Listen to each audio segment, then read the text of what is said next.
Hi, everyone. This is RC and Shirley B, and we are here today with podcast episode 15 of Whisper Words of Wisdom.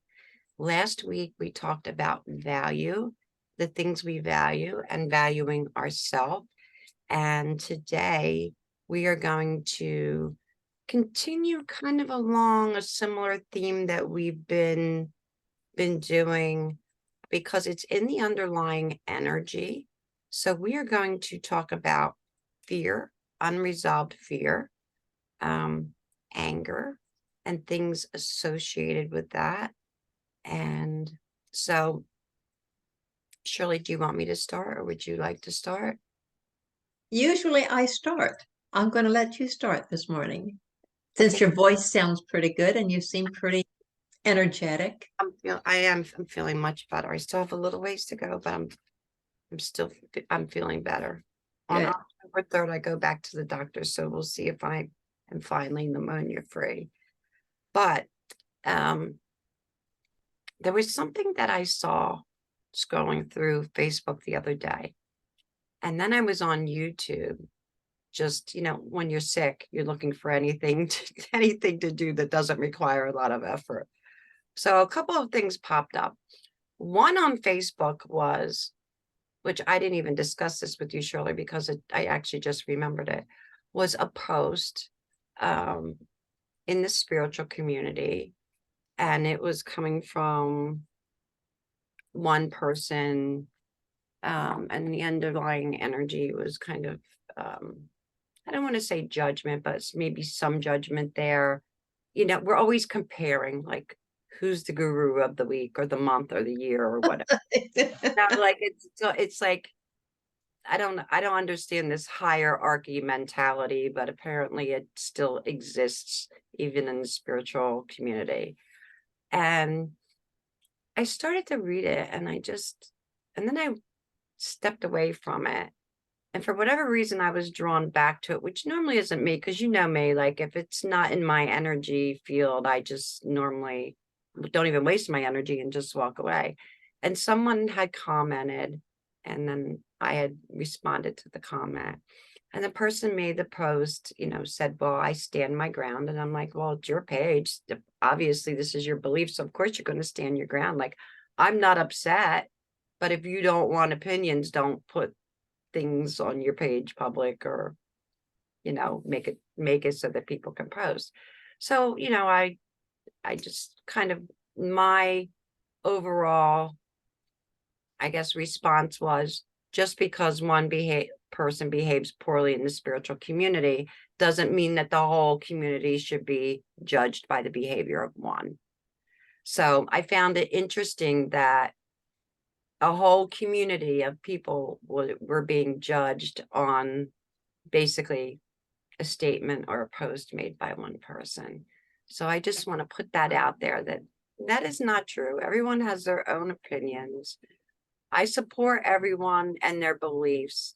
However, I don't believe in forcing your beliefs on other people. So, whatever makes you happy, whatever floats your boat, whatever direction you're going in, whatever makes you happy, as long as you are doing no harm, it's cool. So, that's my statement on that. Um, but the thing that you and I were discussing was about something that I had actually seen an interview with Gregg Braden, and anyone that knows me knows that I adore Gregg Braden. So anything that he is on, I will watch, even if I don't like the person interviewing. I shouldn't say that. Even if the person interviewing him doesn't resonate with me, I'll still pretty much watch it because he usually has something interesting to say. His energy resonates with me. He's very soft and gentle, and he just has this kindness to him and this compassion. But he also has this knowingness, this deep knowingness and confidence that he exudes. So I always find him and his teachings interesting. Even if I don't always agree with them, I'm always open to, Most important part. yeah, I'm always open to the possibility. And I try to be that way with pretty much everything and everyone. Um, Not perfect. I fully admit it. I have my moments of, I guess, judgment that I don't like. You know, we don't like to judge people, but no one's perfect. I think at one time or another, we've all found ourselves in a place of some kind of judgment, whether we were aware of it in that moment or not. But he was talking about the subject of hate came up, and he was talking about how fate is actually unresolved fear and anger. And it comes from a place of a lack of understanding. And then he said, which I found very, very interesting, bless your fear. This is quoting Gregg Braden. Bless your fear, let it go, and write your own story. Which I really, really loved. It really resonated with me. And it led me to a conversation with you, and it resonated with you as well. And then we were taking it in all these different directions, and then it was kind of like, well, let's just use this on the podcast, because it is something, you know, a lot of people live in fear. Mm-hmm. Some are more aware of it than others. And just like we talked about last year with value, a lot of it has to do with things that are going on in the world, and not just our country, but the entire world. Mm-hmm. No one knows what's going to happen. And we spend so much time on this 2-letter word, IF. If Mm-hmm. this happens, what will I do? If that happens, what will I do? What if? What if we didn't worry about the what ifs? What if we didn't have fear attached to the unknown ifs? What would our lives look like? How would they be different? And are we as human beings able to let go of those things? Are we able to continue? Because you and I always talk about seeing things from different perspectives and through different lenses, through different facets. Are we, as a human race, able to completely let go of fear and remove it from our lives? That's a very big question, my love. That's a very big question. There are people who I believe possibly did that. Buddha, Jesus, maybe. Some very, very high gurus, perhaps in India, have done that. I don't know that we will ever be completely without the ability to feel fear. And I'm not sure. I don't know that it's even necessary. The opposite of love is not fear, because in standing in love,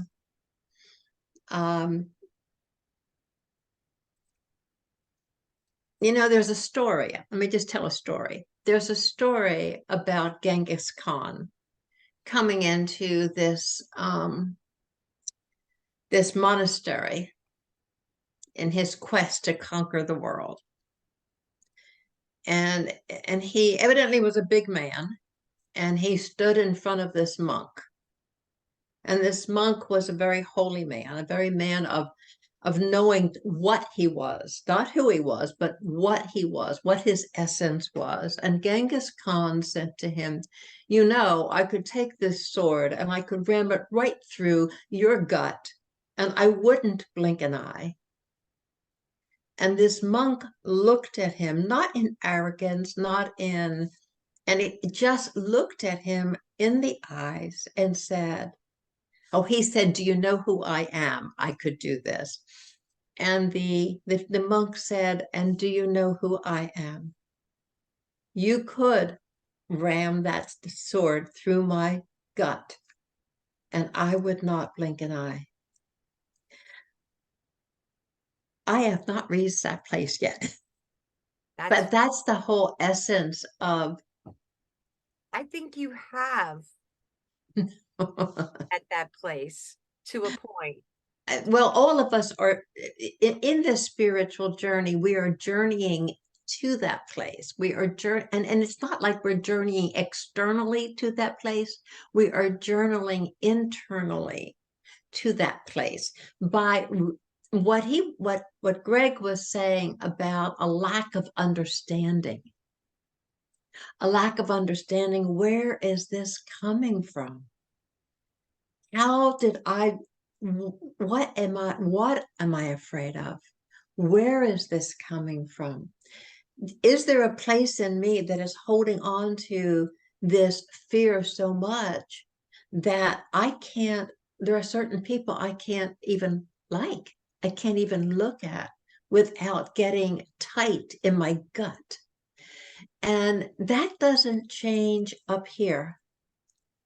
It changes by going within ourselves and doing the deep dives, the exploration. I remember telling someone one time that when I was growing up, I wanted to be an archaeologist. That was my goal. And I found out that I had been doing archaeological work for years. It's just internal archaeological work, you know? So when I find out what is that fear in me, and I can see it from a different place, like you were saying, we can look at things differently, and I have to touch that space in me that is also spirit and say, show me, help me see this differently, because I don't want to walk around in fear, and I don't want to walk around constantly planning what is plan B. What if? What I, the I, what if is always the plan B. And when I'm so busy doing the plan B, I am missing the plan A, which is now. and I'm I missing said it. to you in the beginning when you first responded, you said you feel, and we do, because I always say that our body doesn't lie to us. Many times the fear, we feel the fear in our body before we're able to put a word to it, right? Yes. So that discomfort moves through our body, whether it be a chill or just the tightness in your stomach or your chest, or you feel it move through your body in some way. So, And I think that's really important because, and we talked yesterday too, and I'm going to jump into that just a little bit. We talked yesterday too, because I do, and I think others do too. We quickly, as soon as we have a feeling, we quickly label that feeling. And as soon as I label the feeling, I don't have to explore it because, oh, I know what that is. That's sadness. Oh, I know what that is. That's anger. That's fear.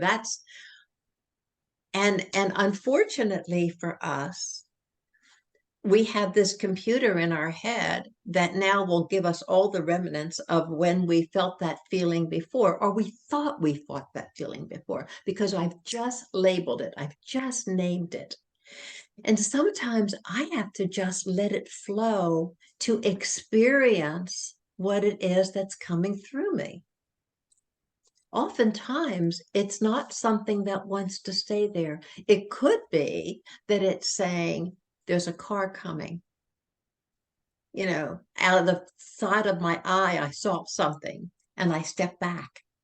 Yes, thank you. I'm appreciative of that. You know, but so often there was a feeling I had once that I immediately named it sadness. And then the next question that came to my mind is, why are you sad? You have nothing to be sad about. What's wrong with you, Shirley? And I thought, wait a minute. I don't even know that it is sadness. I'm not sure what that feeling is. It just felt like the label that I put on sad. So I took the time to take a deep breath, to get into some quiet space and take a look at what was the feeling, not to label it, but what was it saying to me? What was the experience of it? As opposed to putting a label on it. Labeling is much too easy, and we Yeah. get ourselves in trouble. Yeah, there's a label for just about everything. You know, what I always say, labels belong on cans and bottles. Yeah. And even they're not accurate. They lie. They lie to us. It is it's unfortunate that that we are not as curious as we were when we were children. And to be curious then is to always ask questions. Why this? What is it? How is it? Where is it? And so often when we have a label, we're not, if we don't do that, it blocks us from the joy, the light, the love. When he was saying, bless it as it goes through you, it has something to give you, but you have to be in the present moment to feel it, to see what it really is that it wants to offer you. And he was saying, bless it as if you would bless your food or anything else that you would bless in your life that you're grateful for. Mm-hmm. Yeah. So, yeah, absolutely. and then there was, what is it? They said that they say that there's really only two emotions, and it's fear and love. Mm-hmm. And which do you choose? How do you choose to live your life? Right. And that is such a journey. The love has always been there. Fear is something we made up. We were taught. We were taught how to do it. And I had a dream last night. It was really funny. That just crossed my mind. I was dreaming last night that I put my hand on a hot stove. And I remember jumping in my sleep. It woke me up. Now that I know that a stove is hot, I will not put my hand on a hot stove deliberately. However, I have done it at times not deliberately, and it's still hot. Okay, it's always going to be hot. So do I have a fear of that? No. I have an understanding that that is the case. You know, um, we talked about how a lot of people have fear of heights. Where does that come from? Where does it come from? Can I resolve where that came from? So that I can then not be afraid of being up high. But it's always, you ever drive up a mountain and you're in the right-hand lane and you are the passenger. And you're looking down because there's no guardrail. And you're looking and you're looking down. You can see it almost looks like the car is going to go off the road any I'm moment. gonna finish this podcast right because I will throw up. But Yes, I have. yes, we all have, and it's taking that deep breath and it's saying, you know what? I trust the driver. The car is safe. I'm going to not project what could happen because it's only in my projection of what could happen if there's that word again, if. And there have been times when I have just said, you know what, Shirley? It's a beautiful view. I love it, but I think I'm just going to close my eyes and be comfortable until we get to the top. And that's okay too.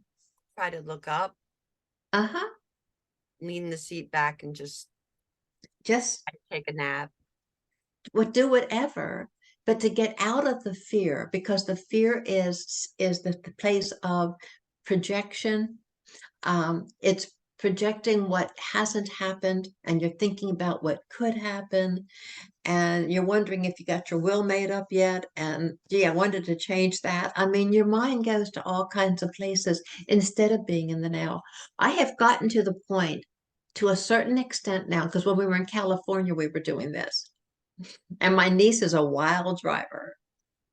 And I just finally said, I'm going to enjoy the views because I never see those kinds of views here in Kentucky the way I could see in California going up to Tahoe, right?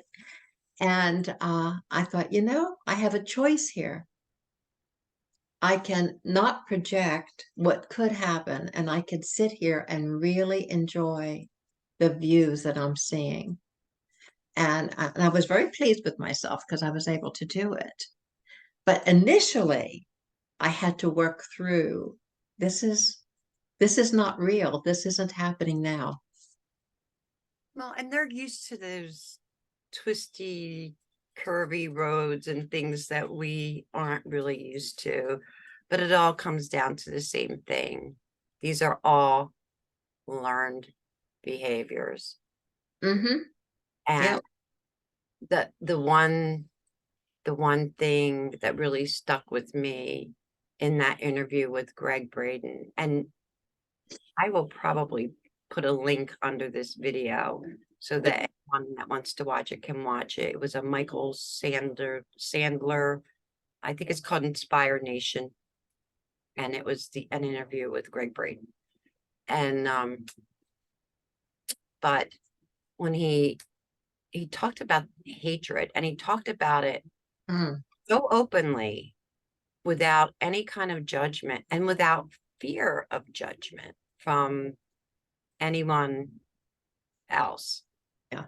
He spoke from his heart in such a beautiful way.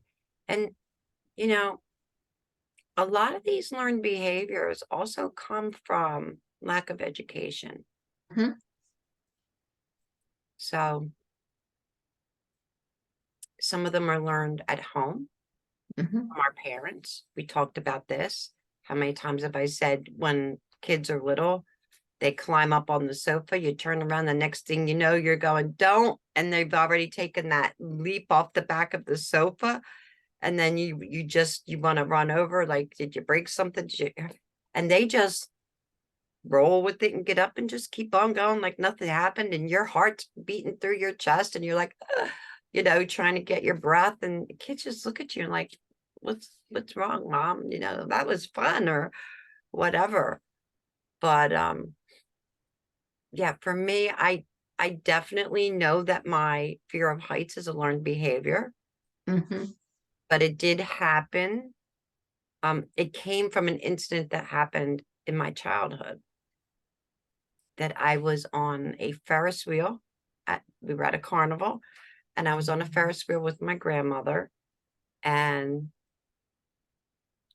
back in the day,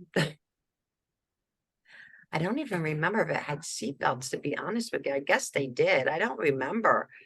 But it broke, and we were on the top. And I was up there for like 3 or 4 hours, and it just seemed like a lifetime. And I just thought I was going to die. And I remember like being hungry. I had to go to the bathroom. I was crying. And I'm like, nah, I don't like it up here. I want to get down. Yeah. So after that, I've never been on another Ferris wheel in my entire life. And I probably never will. Like I have friends that are like, oh, we're going to do this mountain trip. And what is it? The cars that go across in the air. I forget what they're called. Yes. Kind of like a ski lift thing. Yeah. Hmm. And I'm like, oh yeah, I'll meet you at the bottom of the mountain. I'll just wait for you here. I'll pack a lunch and And the see thing, you when you get back. but Takes that's still living in the past, and it's not like it's the most dangerous thing in the world for you to not do. That's not necessarily something that you would, if you don't want to change that, that's fine. But the other side of that coin is that there's a part of us then that is still back there as that little girl, and she is frightened. And wouldn't it be nice to be able to clear that space out? and just, it almost seems like it's not that important, because how many times am I going to need to do that? So why waste my time on that piece of work? But the thing is, we are blocking any time that we have any kind of fear or anything like that in us, hatred, fear, anger, resentment. Unknown caller. Sorry. Go away. Anything like that, we're blocking the sunlight of the spirit that's in us. It doesn't have to be major. It just has to be, it's just there, and it's a block. That's all. It's just a block. And it's one that will probably stay there. Yeah. And I admit it will probably. I have no interest in working on it. I have no interest in going back up on a Ferris wheel. Now, I do some hiking. I do some mountain climbing. I mean, not recently, because obviously I've been sick. And as you're going up the trails, sometimes you don't even realize how high you are until you get to a point where there's like a little landing where you can stop and look over, which you and I talked about yesterday. And I'm like, I always feel safer if there's a rail.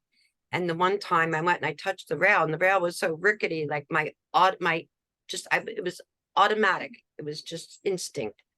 I automatically just stepped back. I took one step back because that one step back made me feel safe. Right.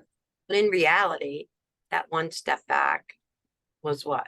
Maybe 5 or 6 inches. So how much safer did it really make me? So that was just all, an illusion. That was just all in my head kind of thing. Yeah. See, something in my head sometimes. But I think the word hate is so wow. I think it's a word that is overused. Yesterday when we were talking, what? So hurtful. It just Yeah, and the thing is, we say it almost without, again, it's a label, and we say it almost without thinking about it. Like oh, I hate that. It's a food. Oh, I hate that. You know, and and and we use it. It's the same word that we use for something like food that we don't like. It's the same word we use when we don't like a particular person, a particular religion, a particular policy. And it's miles apart, but because we use it over here for something not really important, we feel freer to use it over here where it can really be harmful. Remember yesterday I was talking about doing this cleansing that I'm going to be doing with some paperwork that I have, right? And I had said, I just need to get my act together. And I caught myself. Because for me, everything now for me is, how authentic can I be? I acted for so many years. My husband had said to me one time, have you been in the theater? And I said, no, but I've been on stage all my life, and I was in my early 40s then. So one of the things for me is to be as real and authentic as I possibly can be with myself. And then, of course, how that impacts my relationship with others. And so when that word act, it may not have bothered anyone else, but when I said I have to get my act together yesterday, it was like, no, no, no, no, no. That's not a word we want to use in relationship to this person, meaning me. I can find a better word and a more comfortable word and a word that means more to me. So, I looked at things like, I would like to get more focused, and I need to put together a plan that I am more directed. Oh, those two things, yes, that works for me because that feeds my authenticity. The other word did not. So again, with everything else, words are so important. And when I can just offhandedly say, I hate bananas, just hate them. And I say that with impunity, but I can throw that same word out towards people, institutions, governments, whatever. And I don't think about what I'm really saying. you know. So But I think so many people do that without realizing it. absolutely, that's what I'm saying. It becomes like automatic. Yeah, it does. We're It not mindful enough to think about what we're saying. it's it's like we're not brushing our teeth here, people. Words are coming out of our mouths that other people can hear and are being affected by. Exactly. Whether we choose to leave a positive or negative impact upon that person is based on how we use our discernment through our language. Hmm. Yeah. So I And just found that whole, I don't know why I was so attracted to it. It was like last week it was value. And then this week, all this stuff came up in the astrology about value, hmm especially like with today. Today, your self-value is coming up with Mercury and Chiron, and Chiron, Chiron is a wounded healer and all of that. And Venus is coming into play, and we're just coming at the end of Mercury retrograde and thank you.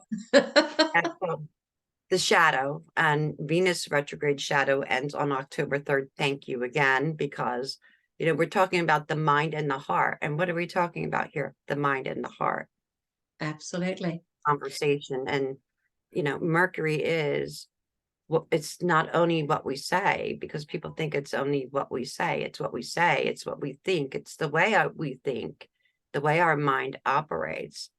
And with Venus, it's not only love and the way we love, but it's the emotions that are attached to it. And those can be sometimes painful emotions. So what are we releasing through these shadow periods after these planets being in retrograde? So this all kind of plays in, and that's a very active energy today. And there's and then we had last weekend, we had the um autumn equinox. So we have the season change. Like I said to you, I didn't know which hat to wear today because it was chilly. And yesterday, so yesterday it was warm, or the day before it was really warm, and then it got cool, and it like the weather's back and forth. So I just get up in the morning, if my bones creak like they did this morning, I'm like, okay, well, I need a jacket, and I think I'll pull out my beanie. I like this hat anyway. I've had this hat a long time. But we just need to be so mindful of words and the way we use them, and to understand that, especially now for the rest of this week. And I'm going to post this video early so people get to benefit from it before the transit is over, that now is a beautiful time for release and for healing. It is. Tomorrow is the full moon in Aries. And with the north and south node being in Aries and Libra right now, Libra is about balance. So Libra is us and we. Okay. The north node is in Aries, and Aries is about I am and me. So after that Libra supermoon, having this Aries supermoon, we're finding the balance between we and I. Absolutely. Okay. So so what old beliefs are we letting go of? What old feelings are we letting go of that don't serve us? What places in our hearts have been hurt, that we've carried the pain for such a long time, that now we've healed that because Chiron's in the mix. Okay. So now that Chiron is there helping us to heal, and Black Moon Lilith helping us release, because she's going to bring up all the dirt, because she wants to help you clean it out. She gets a bad rap. She actually is is not a bad. No, It's not a bad thing. she's not. I just think she gets a bad rap. But we have these beautiful opportunities astrologically as well to bring in healing for spaces that were emotionally hurt, that we carried through us. Remember, anything that affects us emotionally always affects us mentally as well. So it is a mental and an emotional release. And that's opening up a lot of space. Absolutely. It's not just here and it's not just here. It's like this. So now we have this much room for other things. And let's just hope. I want to say that I have faith that people that want to be better. They want to bring more love in, that they want peace, not only within themselves, which they should be finding if they're releasing, but for the world. And I know that sounds so cliche. Everyone wants world peace, Well, a 70s flower child. but it's the thing that we have to remember. If we can stay in our own hula hoop, all right, in the way, let me just put it this way. If I can stay within myself, this is the self, and clear out any areas within me that are causing me discomfort, causing me emotional, physical, mental pain, to the extent that I can do that, okay, then I am open to connecting with the love that really is within me. That is that spiritual connection to the creator, whatever you want to call it. And then there are those who are closest to me that love, that essence, that energy, that love energy is felt by them. And then there are those people that are further out from me that are in my community. And in one way or another, it affects them. And then from there, it goes out. It's like dropping a pebble in a lake. Okay. And it ripples out. So if I stay focused, bringing it in here, and then knowing that it will flow from me in a ripple, I don't have to worry about what's happening out all the way out there. I have options. If I'm called to vote, I'm going to vote. If I'm called to speak on something at a particular place, I will speak. You know, um, but everything has to start here in this space. And it's really good to do good things externally, because I have been doing them for years, with different organizations and with a lot of different people and in my practice. But I can't just do good things, because I can do it from up here, but the energy that flows when I'm doing it just from up here is different than the energy that flows when this and this come into alignment. Absolutely. It's a totally different energy. It's a totally different energy, and people pick up on that. They absolutely do. And, it's not like, because, I'm a very bright woman, and I know how to say all these things that I've done in my life, and all the different uh, modalities to use. But to give those modalities without heart, it's like saying it's chocolate when it's really plastic. Right. It looks like chocolate, but it isn't. And when you try to bite into it, it doesn't make it. But when you eat the candy, the actual chocolate candy, there's an essence there. By the way, I like chocolate.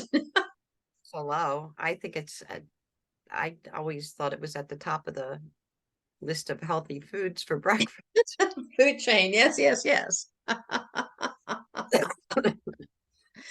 It made me laugh. It is an absolute necessity, and I put it under dairy because it has milk in it. There you go. There you go. Absolutely. So I just want to read this small part real quick, and then we can close. But Mars and Venus come in contact with Chiron. It becomes very individual healing. It becomes a very individual healing impact, as if almost psychic surgery were being performed. Hmm. What are you letting go of? Is it as far as thought patterns? Mercury, the mind, is giving us the opportunity to shift and change awareness of healing the wounded spaces, making it easier for us to negotiate around previous past wounds. And these are wounds that you should be aware of and probably have been working on. Okay. You're going to become so aware of those wounded spaces that you will no longer be operating from those wounded spaces, because now you have the awareness. We've had all this time. Venus has been in retrograde for what, like 3-4 months? April, May, I can't even remember. June, I really can't remember with being sick. So we've had all of this time to visit all of these wounded places, and Chiron's been moving back and forth, back and forth. So now there's an awareness to the wound. So now it's, if you've been working on it, you've been working on healing it. If you've healed it, you have the ability to drop it in the trash can and walk away and not look back. Okay. So the body is healing mentally. Well, Mercury is healing the body, helping to heal the body mentally, and Venus is the emotional body. So there will be changes in both. So I want to say it's a wrap. It's a wrap astrologically. If you've been doing the work, if you've been looking and working on the shadow self, I think that a lot of people will find it easier to move forward, not only with a feeling of mental and emotional healing, but with a feeling of fulfillment and some grace. It's like we're continuing to learn grace, because grace is almost something that I think takes a lifetime to master. I think so. I think grace is something that's so hard to define, isn't it? Absolutely. So And we have there's the whole idea of receiving grace and then expressing grace. yes, yes. I didn't think about that. That's true. Yeah. And then of course we have the full moon. We talked about that. And I think that we're going to find this all very interesting, because Aries kind of gets a bad rap, because it's ruled by Mars, and it can be a little bit of a hard-headed knucklehead sometimes. But Mars has a softness, this moon especially, because we have this Venus near the sun. So, and the sun being in Libra. So it's going to bring in some softness and all this healing energy, right before and right after the moon, the transits. It's not going to be a typical Aries moon. So really embrace this full moon. I was out walking the dogs last night, and it just almost looked, it was just like a hair shy. So, and of course cloudy. Mm-hmm. I'm hoping that it'll clear up a little bit, that I'll be able to get a good sight Mm-hmm. tonight. But so that's it. That is that. And you know what? That really is a wrap. It really is. And it's such a beautiful one. And, all the people that I work with in my practice, we're always doing this kind of work. And I've been encouraging more and more, let's get it done now because you've got the energies that are supporting it. It doesn't mean you don't do it when the energies aren't there to support it.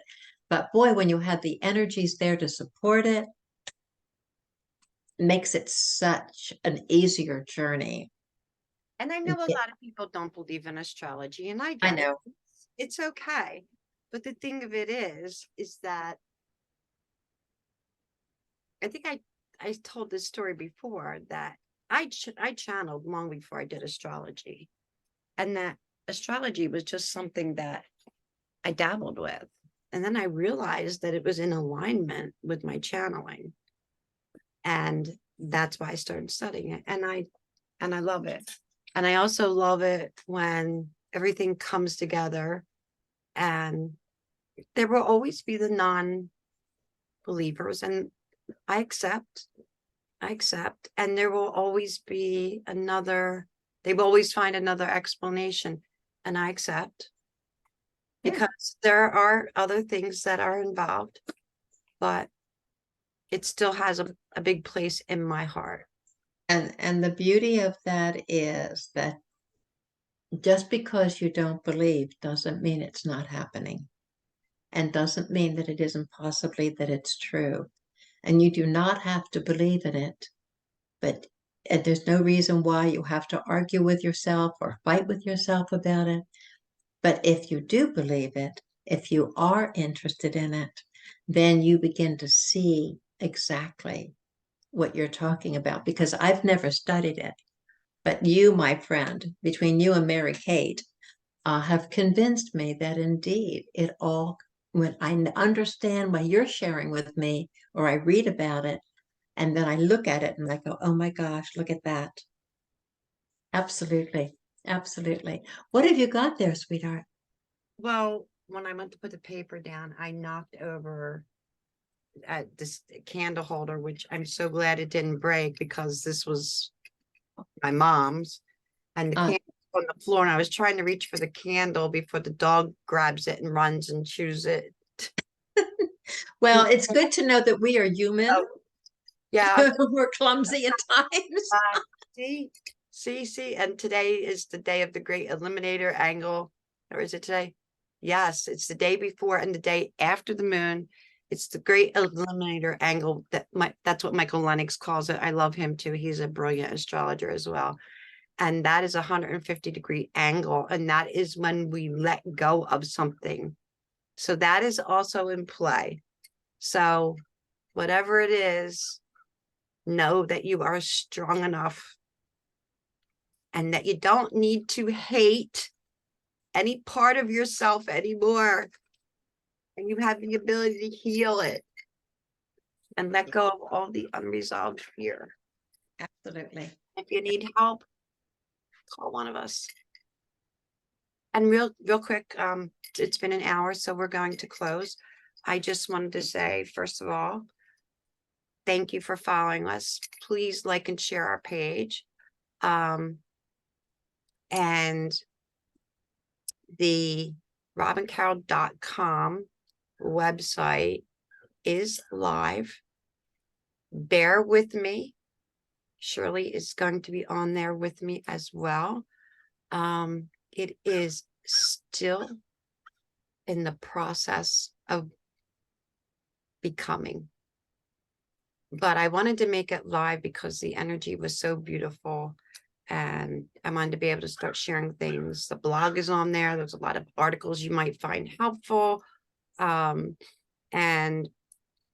don't be afraid at any time to contact myself or Shirley. And you can email, you can get us on Facebook. I'm on Instagram. You're on Instagram.